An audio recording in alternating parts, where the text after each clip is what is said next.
मुल्क से करप्शन ख़त्म करनी है तो क्या करना होगा। दो मॉडल सामने आ रहे हैं। एक वज़ीर आज़म इमरान खान का है जो चाहते हैं कि चीन की तरह पाकिस्तान के भी 500 करप्ट सियासतदानों को जेल में डालने का उनके पास इख्तियार हो, जिस तरीके से चीन में हुआ।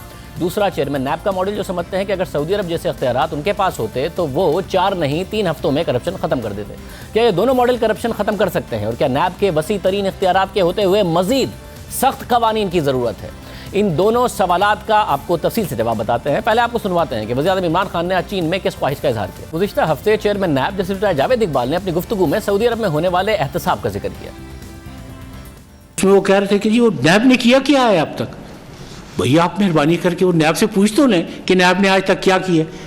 उन्होंने कहा कि वो सऊदी अरब की मिसाल नैब के सामने नहीं है कि उन्होंने एक होटल में करप्ट अफराद को रखा और उन्होंने 4 हफ्तों के अंदर तमाम वाजबात अदा कर दिए। मुझे 4 घंटे गैर कानूनी रखने की किसी को इजाज़त नहीं है।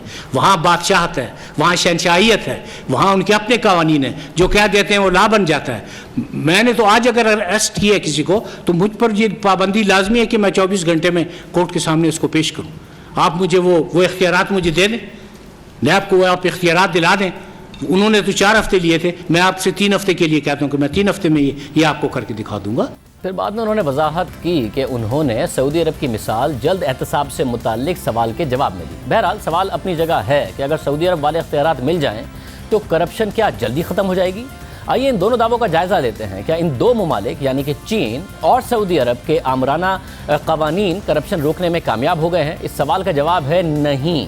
इसके लिए ट्रांसपेरेंसी इंटरनेशनल की रिपोर्ट का जायज़ा लेते हैं। ट्रांसपेरेंसी इंटरनेशनल इसलिए भी ज़रूरी है क्योंकि गुज़िश्ता रोज़ और बार बार चेयरमैन नैब ने इस रिपोर्ट का हवाला दिया है। वो कहते हैं हकीकत जाननी है तो ट्रांसपेरेंसी इंटरनेशनल की रिपोर्ट देखें। हम आपको ट्रांसपेरेंसी इंटरनेशनल ही की मिसाल देते हैं। ट्रांसपेरेंसी इंटरनेशनल की करप्शन इंडेक्स रिपोर्ट के मुताबिक चीन का नंबर 87वां है, यानी 86 और ममालिक हैं जहाँ चीन से कम करप्शन है। इसी तरह सऊदी अरब का नंबर 58वां है, यानी 57 ममालिक ऐसे हैं जहाँ सऊदी अरब से कम करप्शन है। अब क्या उन ममालिक के भी ऐसे आमराना इख्तियारात हैं जैसा कि चीन और सऊदी अरब के हैं जहाँ पर करप्शन सऊदी अरब और चीन से कम है, या फिर वहाँ जमहूरियत है, रूल ऑफ लॉ है, इसलिए वहाँ पर करप्शन कम है? इसी तरह पाकिस्तान में नैब 21 साल से मुतहरिक है। नैब के सख्त कवानीन हैं मगर करप्शन इंडेक्स में पाकिस्तान का 117वां नंबर है। अब जायज़ा लेते हैं वो कौन से ममालिक हैं जहाँ करप्शन दुनिया में सबसे कम है। अक्सर ममालिक का हम आपके सामने रखते हैं। सबसे पहला नंबर डेनमार्क का है, दूसरे नंबर पर न्यूजीलैंड, फिर फिनलैंड, स्वीडन, स्विट्ज़रलैंड, फिर नॉर्वे, नीदरलैंड, कनाडा और लग्जमबर्ग हैं। क्या इन तमाम ममालिक में सख्त कवानीन हैं, आमराना कवानीन हैं? नहीं, ये वो तमाम ममालिक हैं जहाँ जमहूरियत है, कानून की हुक्मरानी है। और इन्हीं में से बहुत से ममालिक की वज़ीर आज़म इमरान खान मदीना की रियासत का मॉडल होने की मिसाल देते हैं। अब ट्रांसपेरेंसी इंटरनेशनल ने तो करप्शन ख़त्म करने का तरीका भी बताया कि जमहूरी इदारे और आज़ादी सहाफ़त, जमहूरी इदारे और आज़ादी सहाफ़त करप्शन के ख़ात्मे के लिए ज़रूरी हैं। अपनी 2018 की करप्शन इंडेक्स के हवाले से ट्रांसपेरेंसी इंटरनेशनल ने ये तक कहा कि दुनिया में जमहूरियत और करप्शन के ख़िलाफ़ इन मकबूल नारे लगाने वाले लीडरों से ख़तरा है जो करप्शन के ख़िलाफ़ मकबूल नारे लगाते हैं मगर असल में वो जमहूरी इदारों को अंडरमाइन करते हैं। ये ट्रांसपेरेंसी इंटरनेशनल कह रहा है। और पाकिस्तान में तो तारीख़ी तौर पर जमहूरियत को अंडरमाइन करने के लिए, जमहूरी इदारों को नीचा दिखाने के लिए करप्शन का नारा इस्तेमाल किया गया। बाद में हुआ कुछ नहीं। आज भी पाकिस्तान करप्शन इंडेक्स में 117वें नंबर पर है। 21 साल से नैब मौजूद है, इन्हीं कवानीन के साथ मौजूद है, मगर पाकिस्तान का नंबर 117वां है। तरक्की याफ्ता ममालिक, दूसरे ममालिक पाकिस्तान से इसमें बहुत आगे हैं। यही नहीं बल्कि अगर खुश रहने वाले ममालिक की फहरिस्त तरतीब दी जाए तो यही ममालिक आगे नज़र आते हैं। अमरीकी जरीदे फोर्ब्स की रिपोर्ट के मुताबिक फिनलैंड में रहने वाले दुनिया में सबसे ज़्यादा खुश रहने वाले लोग हैं। दूसरे नंबर पर डेनमार्क, फिर Norway, Iceland, Netherland, Switzerland, Sweden, New Zealand है। इसके बाद 9वें नंबर पर कनाडा और 10वें नंबर पर ऑस्ट्रिया है। ये वो 10 ममालिक हैं जहाँ रहने वालों का शुमार दुनिया में सबसे ज़्यादा खुश रहने वाले लोगों में होता है। खुश रहने वाले ममालिक में ना सऊदी अरब है ना ही चीन है। इसी तरह यूएनडीपी की ह्यूमन डेवलपमेंट इंडेक्स के मुताबिक नॉर्वे सबसे आगे है। इसके बाद स्विट्ज़रलैंड, फिर ऑस्ट्रिया, फिर आयरलैंड, जर्मनी, आइसलैंड, हांगकांग और स्वीडन का नंबर आता है। और इस फहरिस्त में चीन का नंबर 86वां है, जबकि सऊदी अरब 39वें नंबर पर है। मगर इन दोनों ममालिक के निज़ाम की पाकिस्तानियों को मिसालें दी जा रही हैं। बहरहाल यूरोपीय ममालिक हैं जहाँ करप्शन सबसे कम है, जहाँ लोग खुशहाल हैं, जहाँ इंसानी तरक्की सबसे ज़्यादा है, जमहूरियत है, कानून की बालादस्ती है, ना कि किसी को जेल में डालने की हुक्मरानों की ज़ाती ख्वाहिश के मुताबिक उन्हें जेल में डाल दिया जाता है। वज़ीर आज़म जब मदीना रियासत की मिसाल देते हैं तो इन ममालिक की मिसाल देते हैं, मगर जब उन्हें करप्शन के ख़िलाफ़ बात करनी होती है तो चीन की मिसाल दे देते हैं। जब जो पब्लिक इंटरप्राइजेज़ हैं उनकी मिसाल देनी होती है तो मलेशिया की मिसाल दे देते हैं। हालांकि वो सरमाया पाकिस्तान कंपनी कहाँ है जिसकी मिसाल दे के मलेशिया की मिसाल दी गई थी, अब चाइना में जाके चाइना की मिसालें दे रहे हैं। मगर जिन ममालिक की वो मदीना की रियासत के हवाले से मिसाल देते हैं, जिसमें ज़्यादातर स्कैंडिनेवियन कंट्रीज़ हैं, वहाँ जराइम में तेज़ी से कमी आई और इतनी तेज़ी से कमी आ रही है। इसके अलावा यूरोपीय दूसरे ममालिक में इतनी तेज़ी से कमी आ रही है स्कैंडिनेवियन कंट्रीज़ के अलावा भी कि 2018 में वर्ल्ड इकोनॉमिक फोरम की एक रिपोर्ट सामने आई जिसके मुताबिक हॉलैंड की जेलें कैदियों से खाली हो रही हैं। 2016 में हॉलैंड की जेलों में 20,000 से ज़ायद कैदी थे, जो 2018 में कम होकर 10,000 हो गए हैं। यही वजह है कि वहाँ जेलें ख़त्म करके दीगर इदारे बनाए जा रहे हैं। तो क्या इन ममालिक में आमराना कवानीन है? हांगकॉन्ग का जिक्र होता है, हांगकॉन्ग वापस चीन के पास आ गया है, मगर वहाँ के अवाम सड़कों पर हैं क्योंकि वहाँ के अवाम नहीं चाहते कि चीन के कवानीन का इतलाक़ उन पर हो।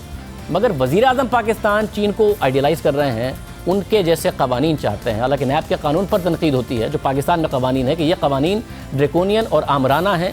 कानून नैब को इजाज़त देता है कि वो किसी भी मुल्जिम को किसी भी शिकायत पर गिरफ्तार कर सकता है। शिकायत अगर इंक्वायरी के मरहले पर हो या फिर इन्वेस्टिगेशन के मरहले पर हो, कानून चेयरमैन नैब को इख्तियार देता है कि वो मुल्जिम के वारंट जारी कर सकते हैं। यही नहीं, कानून नैब को इख्तियार देता है कि वो मुल्जिम को 90 दिन के रिमांड पर अपने पास रख सकता है। नैब के सख्त कवानीन की वजह से ही इस वक्त सूरत हाल यह है कि अपोजिशन की तकरीबन तमाम नुमाया शख्सियात जेल में हैं और हैरानकुन तौर पर सिर्फ एक नवाज शरीफ के अलावा इन अपोजिशन रहनुमाओं से किसी एक पर भी जुर्म साबित नहीं हुआ है, उन्हें सज़ा नहीं हुई है, मगर उसके बावजूद कई माह से जेलों में है। नैब ने 10 जून को साबिक सदर और पीपल्स पार्टी के शरीक चेयरमैन आसिफ जरदारी को गिरफ्तार किया। उनकी गिरफ्तारी को अब 4 माह होने वाले हैं। उन पर इल्ज़ाम अभी तक साबित नहीं हुआ। इल्ज़ाम है साबित होना चाहिए, पैसे वापस रिकवर होने चाहिए। इसी तरह साबिक वज़ीर आज़म शाहिद खान अब्बासी को नैब ने 18 जुलाई को गिरफ्तार किया। उनकी गिरफ्तारी को तकरीबन 3 माह होने वाले हैं और उनके खिलाफ अब तक रेफरेंस दायर तक नहीं हो सका। वो खुद अदालत को कहते रहे कि नैब को केस समझा रहा हूँ मैं, इसलिए LNG समझाने के लिए नैब को मजीद रिमांड दे दिया जाए। इसी तरह साबिक वफाकी वजीर और नून लीग के रहनुमा ख्वाजा साद रफ़ीक को नैब ने गुज़िश्ता साल 11 दिसंबर को गिरफ्तार किया। उसके बाद रिमांड हुए, फिर अदालती और उसकी गिरफ्तारी को अब 10 माह होने वाले हैं, मगर उन पर भी अभी तक इल्ज़ाम साबित नहीं हुआ। मरियम नवाज शरीफ को 8 अगस्त को गिरफ्तार किया गया, अब उनकी गिरफ्तारी को 2 माह हो गए हैं, उन पर भी अभी तक इल्ज़ाम साबित नहीं हुआ। इसी तरह साबिक वज़ीर ख़ज़ाना मिफ्ता इस्माइल 7 अगस्त को गिरफ्तार हुए, उनकी गिरफ्तारी को भी 2 माह हो गए हैं, मगर उन पर भी अभी तक कोई इल्ज़ाम साबित नहीं हुआ। नैब ने शहबाज शरीफ को गुज़िश्ता साल 5 अक्टूबर को गिरफ्तार किया, फिर वो 4 माह तक गिरफ्तार रहे। इसके बाद लाहौर हाई कोर्ट ने उनकी ज़मानत की मंजूरी दी और वो 15 फरवरी को रिहा हो गए। सिर्फ सियासतदान ही नहीं, ब्यूरोक्रेट्स के साथ भी यही हो रहा है। नैब ने गुज़िश्ता साल फरवरी में साबिक चेयरमैन LD आहा चीमा को गिरफ्तार किया। 1.5 साल से ज़ायद हो गया उनकी गिरफ्तारी को, मगर वो अभी तक इल्ज़ाम नहीं साबित हुआ। इसी तरह गुज़िश्ता साल जुलाई में साबिक वज़ीर आज़म के प्रिंसिपल सेक्रेटरी फवाद हसन फवाद को गिरफ्तार किया गया। उनकी गिरफ्तारी को भी 15 माह हो गए हैं और इन दोनों पर अभी तक इल्ज़ाम साबित नहीं हुआ। ये लोग जेल में हैं, यानी मुजरिम नहीं हैं, मुल्जिम हैं, फिर भी कई माह से जेल में है, जिसकी इजाज़त महज़ब दुनिया का कोई कानून नहीं देता। मगर वज़ीर आज़म कहते हैं कि चीन जैसा कानून अगर हो तो मैं ज़्यादा तेज़ी से करप्शन हमारे के ख़िलाफ़ कार्रवाई कर सकता हूँ। चेयरमैन नैब समझते हैं कि सऊदी अरब जैसा अख्तियार होता तो 2 माह में करप्शन साबित हो जाती। इल्ज़ाम साबित होता नहीं है पाकिस्तान में, इतना लंबा अरसा नैब अपने रिमांड में रखता है, फिर अदालती तहवील में मुल्जिमान हैं, मुजरिम नहीं है, मगर फिर भी गिरफ्तार किया हुआ है, कई माह तक जेलों में रहते हैं। मगर इसके बावजूद भी ख्वाहिश है कि मज़ीद आमराना कवानीन होने चाहिए दुनिया में, तरक्की याफ्ता ममालिक में, साथ ही जमहूरी तरक्की याफ्ता ममालिक में ऐसा बिल्कुल नहीं होता। करप्शन परसेप्शन इंडेक्स यही बताता है कि मीडिया की आज़ादी, जमहूरी इदारों की आज़ादी ही करप्शन के ख़ात्मे का बाइस बनती है। हर तरीके से हर दुनिया के इंडेक्स में ये ममालिक आगे हैं, मगर वज़ीर आज़म इन दूसरे ममालिक की मिसाल दे रहे हैं।